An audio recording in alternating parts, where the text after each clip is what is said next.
প্রথমার্ধে ছিল হতাশা আর গ্যালারি ভর্তি দুয়োধ্বনি, কিন্তু বিরতির পর বদলে যায় পুরো দৃশ্যপট, জেগে ওঠে ইতালি। 2026 বিশ্বকাপ বাছাইয়ের প্লে অফ সেমিফাইনালে নর্দার্ন আয়ারল্যান্ডকে 2-0 গোলে হারিয়ে আশা বাঁচিয়ে রাখল 4 বারের বিশ্ব চ্যাম্পিয়নরা।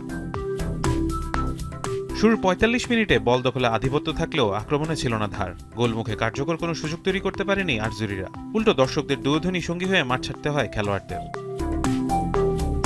তবে দ্বিতীয়ার্ধে যেন নতুন ইতালি। 53 মিনিটে আসে ম্যাচের টার্নিং পয়েন্ট। ডান দিক থেকে পলিতানোর ক্রস ঠিকমতো ক্লিয়ার করতে পারেনি প্রতিপক্ষ।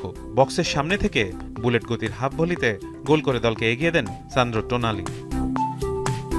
গোলের পর আরও আক্রমণাত্মক হয়ে ওঠে ইতালি। শেষ দিকে ব্যবধান দ্বিগুণ করেন ময়েজে কিন। 80 মিনিটে টোনালির বাড়ানো বল নিয়ন্ত্রণে নিয়ে শক্তিশালী শটে জাল খুঁজে নেন তিনি। 2-0 গোলের জয়ে এবার বিশ্বকাপে ফেরার স্বপ্ন এখনো জিয়ে রাখল ইতালি। এখন তাদের সামনে শেষ বাধা বসনিয়া এন্ড হার্জেগোভিনা। নিজেদের খেলায় নির্ধারিত সময় 2-2 গোলে ড্র থাকার পর ওয়েলসকে পেনাল্টিতে 4-2 গোলে হারিয়ে নিজেদের স্বপ্ন বাঁচিয়ে রেখেছে তারা। অন্য ম্যাচগুলোতেও ছিল উত্তেজনা। পোল্যান্ড 2-1 গোলে হারিয়েছে আলবেনিয়াকে, ফাইনালে তাদের প্রতিপক্ষ সুইডেন। এছাড়া ডেনমার্ক বড় জয় পেয়েছে, কসোভো ও তুরস্ক এগিয়েছে নিজেদের লড়াইয়ে। সব মিলে ইউরোপিয়ান প্লে অফ এখন চরম উত্তেজনায়। একটি ভুল আর বিশ্বকাপের স্বপ্ন শেষ। ফারহান ইহসান, এখন।